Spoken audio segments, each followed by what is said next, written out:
নমস্কার বন্ধুরা, village food waste Bengal চ্যানেলে তোমাদের অনেক অনেক স্বাগতম জানাই। বন্ধুরা, আজকে আমি নতুন ধরনের রেসিপি নিয়ে চলে এসেছি। যে রেসিপিটা শেয়ার করবো সেটা হচ্ছে ডিম দিয়ে বানাবো। এই দেখো, এখানে আমি 8খানা মতো ডিম নিয়ে নিয়েছি। এই দেখো, ডিমগুলোর সাইজগুলো বেশ ভালোই বড় বড়, আর ডিমগুলো আমি বাজার থেকে কিনেছি। আজকে আমি এই ডিম দিয়ে তোমাদেরকে নতুন ধরনের রান্না দেখাবো। এই রান্নাটা কিন্তু আমি ঠাকুরবাড়ির রান্না দেখাবো। একটা আমি বই পড়েছিলাম, সেই বই পড়ে আমি বাড়িতেও রান্না করে খেয়েছিলাম। খুব সুন্দর একটা রেসিপি, তাই তোমাদের কাছে সেটা আমি শেয়ার করবো। এটা ছোট বড় সবাই পছন্দ করবে।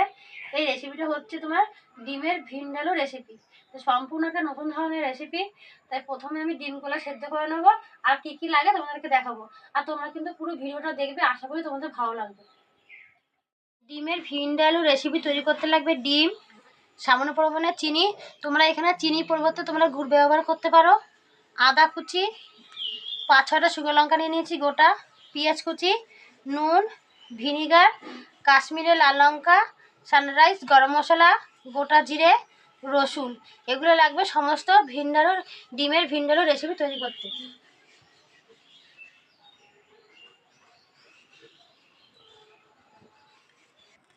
উনুনটাকে ধরিয়ে নিয়েছি। উনুনের মধ্যে এই হাফ কড়াই জল দিয়ে দিলাম। আগে থাকতে জলটা নিয়ে নিয়েছি। এই জলের মধ্যে একটু নুন দিয়ে দেবো। তোমরা যখন বাড়িতে ডিম সিদ্ধ করবে একটু নুন দিয়ে দেবে, তাহলে যখন ডিমটা ছাড়াবে তাড়াতাড়ি করে ছাড়ানো যাবে, একটাও ভাঙবে না। এবার এই ডিমগুলো দিয়ে দেবো।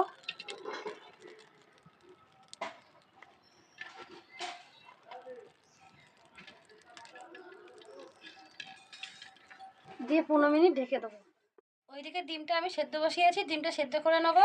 আর এই দিকে একটা মশলা লাগে, মশলাটা তৈরি করে নেবো। মশলাটা তৈরি করার জন্য আমি গোটা জিরা নিয়েছি। এই দেখো, খুব বেশি দেবো না, সামান্য পরিমাণে অল্প দিলাম। 4টে মতো শুকনো লঙ্কা, আদা কুচি, রসুন কুচি,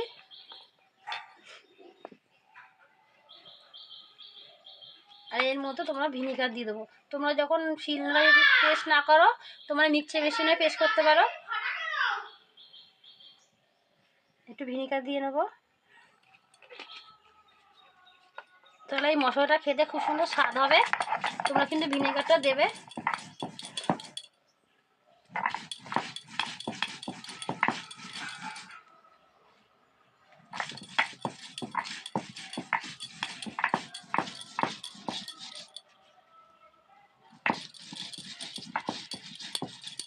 মশলাটা বেটে নিয়েছি, এবার তুলে নেবো। আর শিলনোড়ায় মশলা বেটে তরকারি খেলে সেই তরকারি কিন্তু খুব সুন্দর স্বাদ হয়। আমি তোমাদেরকে কিন্তু সবসময় শিলনোড়ায় বাটাই বেশি দেখাই, আর তোমরাও কিন্তু শিলনোড়ায় বেটেই বেশি খাবে, তাহলে তরকারিটা খুব সুন্দর খেতে লাগে। এ দেখো, বাটা হয়ে গেছে। ঢাকনাটা সরিয়ে দিলাম। দেখো, অনেকটাই কিন্তু কড়াইতে জল দিয়েছিলাম, পুরো এই অবধি জলটা টেনে গেছে, আর ডিমগুলো মনে পুরো সেদ্ধ হয়ে গেছে। দেখো, পুরো ফেটে ফেটে গেছে।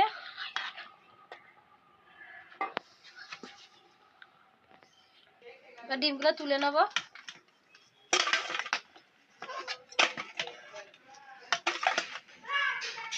এবার ডিমগুলো ছাড়িয়ে নেবো।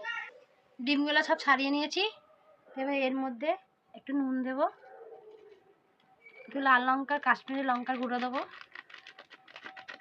লঙ্কার গুঁড়োটা একটু বেশি করে দেবে। যখন ভাজবে তখন দেখো একটু লাল লাল হবে, দেখতে ভালো লাগবে। এবার মাখিয়ে নেব। নুন আর লঙ্কার গুঁড়োটা মাখিয়ে নিয়েছি। কড়াটা আবার ধুয়ে কড়াটা বসিয়ে দিলাম উনানের উপরে। তো এর মধ্যে সাদা তেল দিয়ে দেবো। আর তোমরা যদি মনে করো সরষের তেল দিয়েও করতে পারো। তেলটা একটু বেশি দেবো, যেহেতু ডিমগুলো ভাজবো। আর তেলটাকে একটু গরম করে নেবো। তেলটাকে গরম করে নিয়েছি। তেলের মধ্যে 1 ফোঁটা নুন দিয়ে দেবো। যখন তোমার ডিম ভাজবে একটু নুন দিয়ে নেবে, দেখবে ডিম কড়াতে একদম লাগবে না। আর তেলটা কিন্তু একটু গরম করে নেবে। এই দেখো, ডিমগুলো কিন্তু আমি নুন আর লঙ্কার গুঁড়ো দিয়ে মেখে নিয়েছি। আর এই খুন্তি দিয়ে ডিমগুলো একটু এরকম করে চিড়ে নেবো, তাহলে কি ডিমগুলো ফাটবে না। তোমরা যখন বাড়িতে এরকম ডিম ভাজবে, একটু খুন্তি দিয়ে হোক যা দিয়ে হোক এরকম একটু চিড়ে চিড়ে নেবে। এবার ডিমগুলো ভেজে নেবো, সব একসঙ্গে দিয়েই ভেজে নেবো।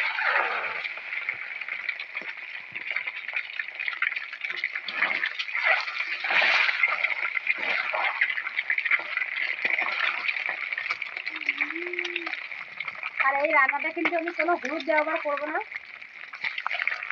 এটা সম্পূর্ণ একটা হলুদ ছাড়া রান্না। তো ডিমগুলো ভেজে নিয়েছি, এবার তুলে নেব।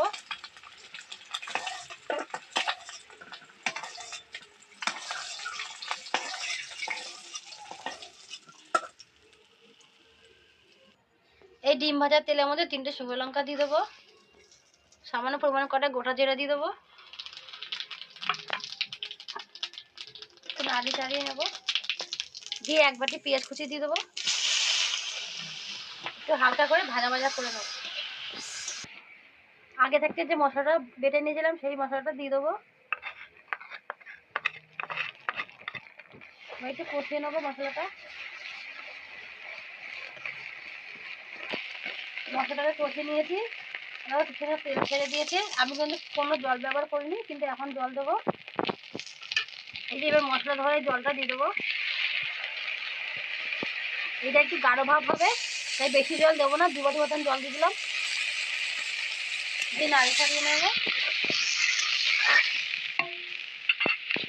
এবারে এর মধ্যে সামান্য পরিমাণে নুন দিয়ে দেবো, নুনটা তোমরা বুঝে দেবে। চিনি দিয়ে দেবো, তোমরা চিনি হচ্ছে গুড় দিতে পারো।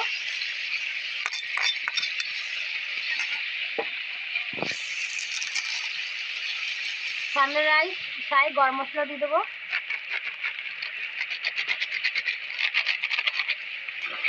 এবার নাড়ি ছাড়িয়ে নেবো, দিয়ে ডিম ভেজে রেখেছি সেই ডিমগুলো দিয়ে দেবো,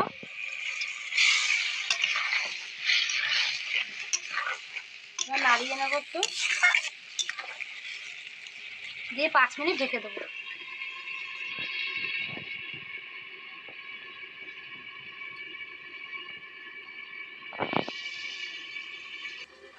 ঢাকনাটা সরিয়ে দেবো, দেখো কি সুন্দর ফুটছে।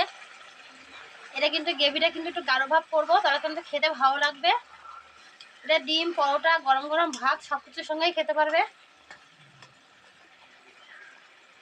এবার নামিয়ে নেবো।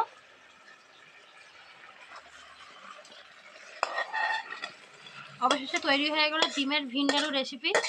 তোমরা কিন্তু এরকম বাড়িতে বানিয়ে খাবে, খুব সুন্দর লাগবে খেতে।